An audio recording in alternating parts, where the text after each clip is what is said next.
Morning Anglings, it's Friday.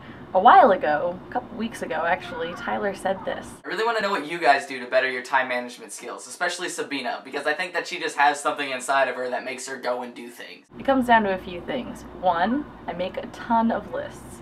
If I don't have my to-do list, I am incapable of doing anything. I just want to show you this right now is my to-do list. I write down all sorts of things I have to do. I don't have separate like school and home lists. I just put it all on one. And the joy I get out of crossing things out is enough to make me do things. For some people, this doesn't work.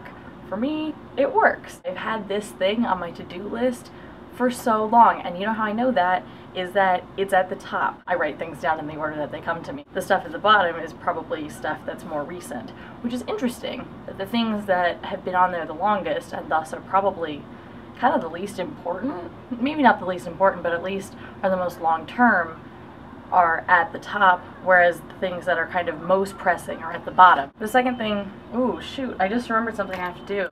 Okay, and that's the kind of thing that happens. This is why I always have my list with me, because I will never remember to do anything unless it's on my list. I save a lot of time and a lot of mental space by writing everything down. It's funny, though, because I always say to people, oh, like, I have so much to do, I'm so busy, my to-do list is really full, and people say, oh, like, what do you have to do? And I actually cannot tell them at all.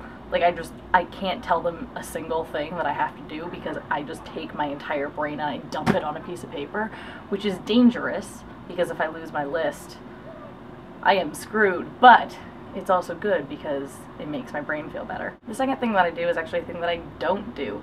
I don't do things that I don't want to do. So for a while at the beginning of the semester, I was going to this club called Circle K, and it's a community service club. After going a couple times, I went, this really isn't something that it's worth spending my time on to me. I prioritize things that I really, really want to do.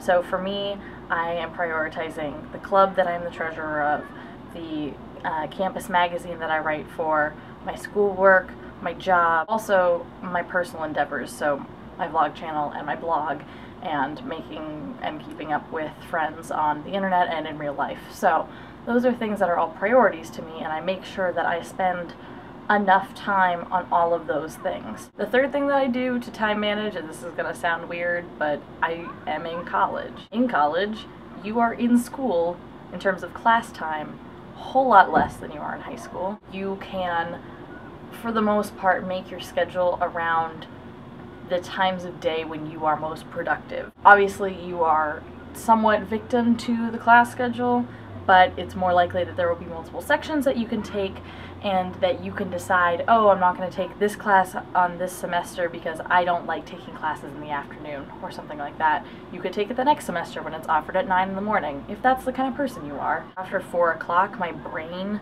is a lot more short attention span-y, so if I have to sit in a class at 4 o'clock, I'm not going to be very productive in that class, and that means that I'm going to have to work a lot harder outside of that class. Just by knowing myself and by having that flexibility by being in college, I can time manage that way. There is a fair amount of diligence that goes into time management, and that's something you have to just kind of learn and do and practice, but there's also a space for procrastination. I was procrastinating a Spanish essay because I was just having a very hard time coming up with ideas for it, and I think that was fine because it gave me kind of some time to mull over it. I looked over it a little bit, then I came back to the next day and I looked over it, and while I told myself, like, you suck, stop procrastinating, I realized that I was actually being productive in terms of thinking time, even though I wasn't putting any product on paper. Even though I'm a little bit of a superhuman, I also get overwhelmed by the amount of stuff I have to do. I will see you all next week, and Zach, I'll see you tomorrow.